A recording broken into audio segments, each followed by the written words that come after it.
Shout out to Big Punchline Monster. It's the good stuff I like. My favorite monster right there. I can't be drinking energy drinks as quick as I used to because after all the energized gaming episodes, yeah, I need to take a break before I get back into it. It's okay to take sips. Oh. Okay, before I get into this video, I want to let you all know I'm not doing this video to try to spread worriedness or anything like that. I'll be doing the best I can to describe what I know of this situation and what's going on with this meteor flying by. But yeah, let's get into it. I'm excited to talk about this one. Today is the day it happens. I'm making this at 5 a.m. just so it lets you all know, you know, what's up for today. What was that? Heard something out here before I came out here. It sounded like, no. That's what it sounded like. It sounded like someone tapping on that plastic part. Weird. Anyways, so check this out. It's crazy. Let me fix this camera. Okay. A meteor passing by Earth. I know it's not the first time this happened, so, and not like a new thing or anything like that. I'll be looking up in the sky for this one because, just in case, that's the thing. I know it's passing today, the meteor, but the thing is, I don't know when it's going to be passing. What I know of it is this. They say it's the size of 64 geese. Those kind of brown and white ducks that, you know, those ducks that I hate. Well, I don't know if they consider ducks. I consider them big birds. But yeah, so it's the size of 64 geese, and also someone said, I don't know if this is true or not because it came from a comment. You know, it didn't come from the actual people that made this post, and they said that it's gonna be 1.4 million geese away from Earth. I know it was a joke, you know, like, well, if you're gonna measure it in geese, let me measure this in geese. Let's measure everything in geese. Why not? Don't do that, people. I don't want. It's so confusing. You know, what's the size of 64 geese? It's the size of a small football field, basically. Now, the reason why I said I don't want you all to be worrying about this is because already NASA has ways of preventing giant meteor strikes from hitting Earth. The way they do it is they use a gravitational pull. That's where, like, that's basically what keeps us on the ground and not floating up into space. But, and the reason for that is because we got invisible gravitational pull. I think it's the ozone layer. I don't know if it is that, but I think it's the ozone layer that helps us, you know, be gravitized to keep the planet from in where it's supposed to be. But what they do with giant meteors is what they'll do is they'll take a giant ship and they'll fly it on the side of the meteor, and then what that does is, like, all right, let's say this is a meteor. Wait, I'll do it this way. This is a meteor and this is a ship, right? And so the cigarette's a ship. There we go. So here comes a meteor. Okay. I wish I had a better example. Okay, here we go. Instead of the meteor, the window is Earth. Okay, the window's Earth. My fist is a meteor, and this cigarette is a ship that we use in NASA to help direct these meteors. Now, this is how we do it. So imagine if the meteor was coming right at us, right? Now, we have a chance to see it from so far away that, you know, we can tell, oh crap, this is bad. But if we see that, what we can do is we'll take the ship and we'll fly it on the side of it and we'll start turning it very slowly. And as we do that, it pulls a meteor with it because it's a gravitational pull. The ship's so big, it has its own gravitational pull. You remember those fat jokes like, oh, your mom was so fat, she has her own gravity force or something like that? Yeah, it's like that. So what we do is basically we take that meteor and we try to direct it. Now, this might not work all the time. If it's a big enough meteor, we need a big enough ship. Luckily, this year we just created the biggest spaceship to be launched, and successfully too. It could launch, it could land, and it's the size of a skyscraper, basically. Probably not as tall as a skyscraper. I'm pretty sure, like, probably half the size of a skyscraper. But still, that's pretty big for a spaceship, a rocket ship.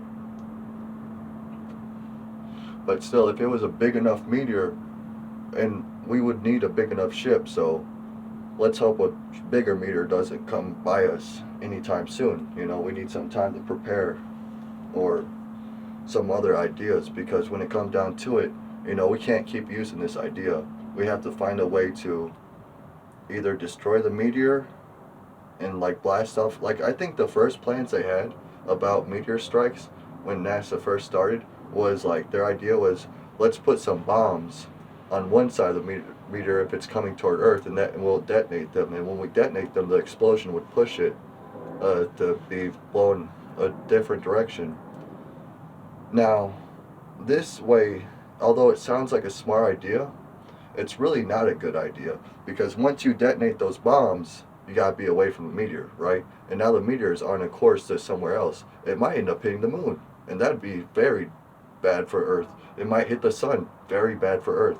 So the way we're doing it now is technically the best option. We're directing the meteor, and then if we see the meteors directing into another planet, we can just redo that and get on course to like in between the planets.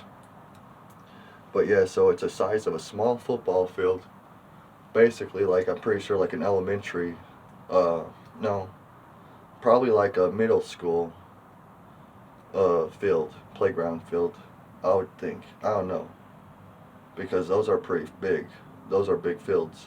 I'm not sure. But either way, it's hard to say. You know, it's 64 geese wide, or 64 geese. It looks like if you see 64 geese in the sky flying, that's what the size of the meteor would be. Giant ducks. That's crazy, a measurement like that. People are mad at that. People hate, they're like, I've seen one comment saying, America, stop with your crazy measurements. And I was like, you know, what we had before was nice, now it's getting crazy. I guess. I don't know. But, yeah, so today I'm going to be looking up at the sky. Hopefully we got clear skies. I don't think we are going to have clear skies over here. It's been raining. It's been really crap weather around here, so it might be too cloudy for me to see. But if you have clear skies, I'd suggest looking up in the sky. Now here's the thing, they didn't tell me what time it would be passing Earth. I don't even know if they know the time, but then again, if they know the size and they know how to prevent it, like, how come they don't know the time it passes? Sometimes they did, like they know meteor strike times, so how come they don't know giant meteor time?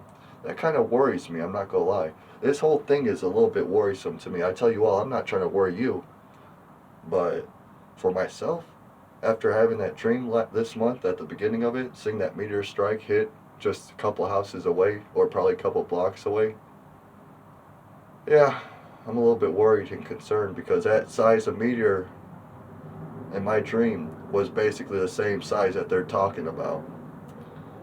So, I don't know. I really don't know. But I just smoked half a cigarette. That was half a cigarette. See?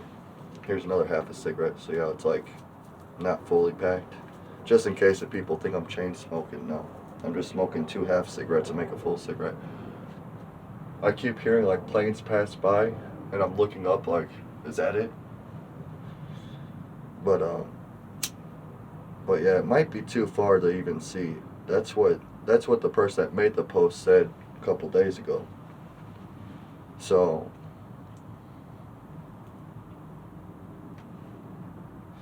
yeah, interesting stuff, ain't it? But heck, of all natural disasters, when it come down to it, like I'm not, like, once again, I'm not trying to worry you all, but I'd rather be taken out by a meteor, if anything.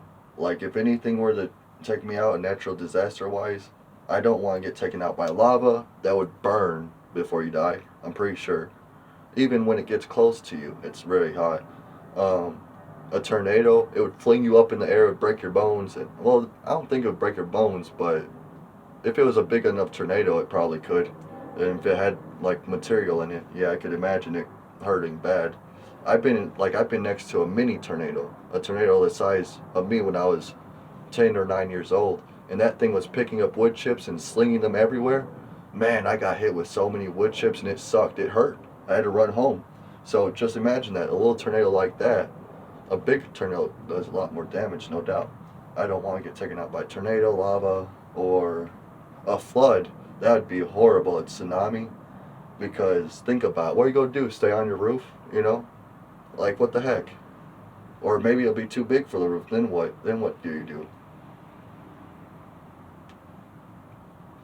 I think a meteor strike would be not painless. Like, you would feel a little bit of something, but you won't feel as much as other things. You know what I'm saying?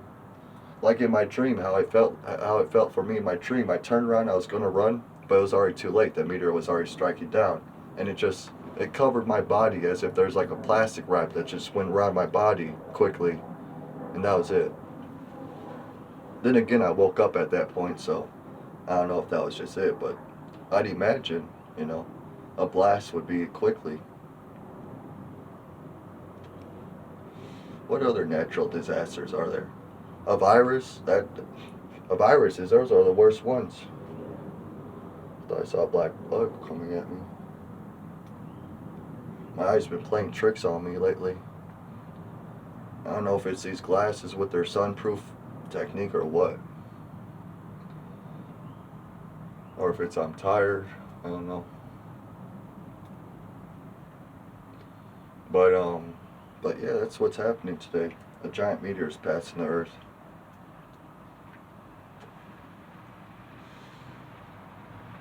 It's interesting, isn't it?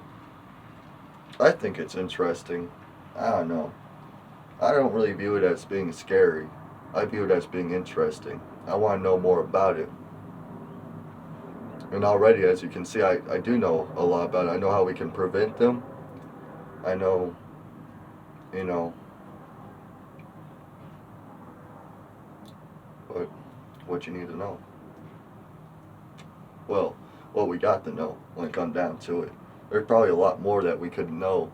Like I know that some meters actually carry a special lithium, and that's like a special. I don't know if it's lithium, but it's some kind of metal, and it's very very rare and expensive, and it can.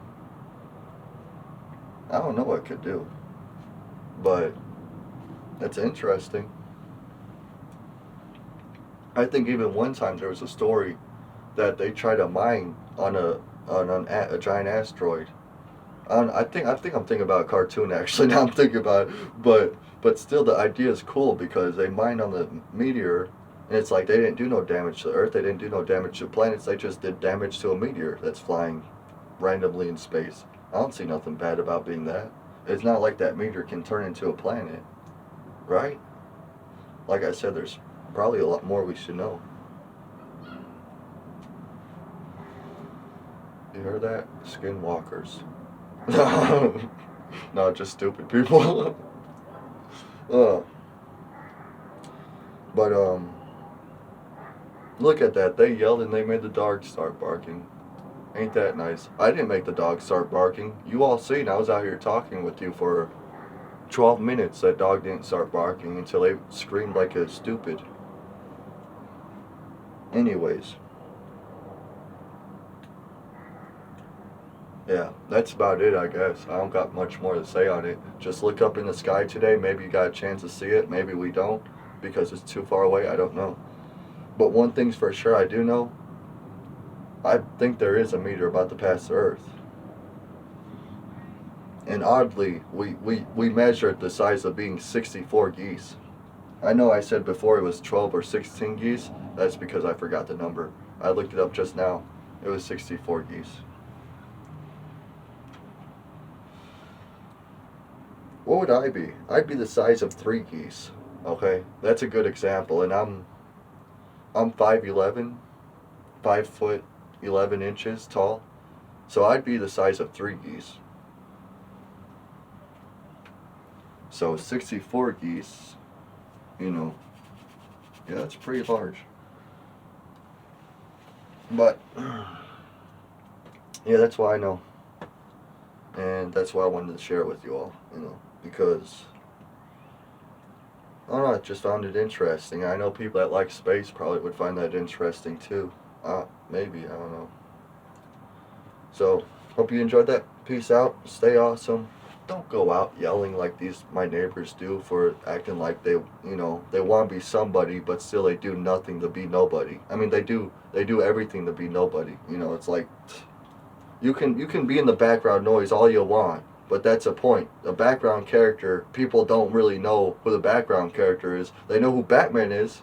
They know who Spider-Man is. They don't know the civilians in the background. They know who's dating the superheroes. They know who works with the superheroes, but they don't know who the people that you say in the background. That's the people I live with around here.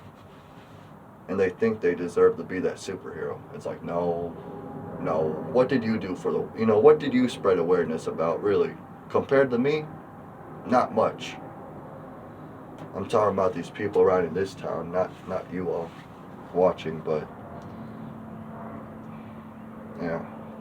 Anyways, later. Oh, let me just clear something up for my trolls. Now, I know you're going to want to say, oh wow, he thinks he's the main character of the world. No, I don't think that. But, I'm not that delusional. Not that delusional. But, I do think I'm the main character of this town when it comes down to it. I'm not going to lie about that. I told these people about stuff. I talked to these people about what I talked to you all about. And you know what they do with the information? They keep it to themselves. What main character does that? What main character makes sure the story doesn't get shared? You know what I'm saying? So that's why I kind of feel like the main character it is. I'm not going to say I am the main character. I just feel that way. Figuratively speaking, not literally speaking. Sorry, that's for my trolls, because I know they're going to want to clip that and use that against me. Well, now when you clip that, they're going to see the truth and hear the truth.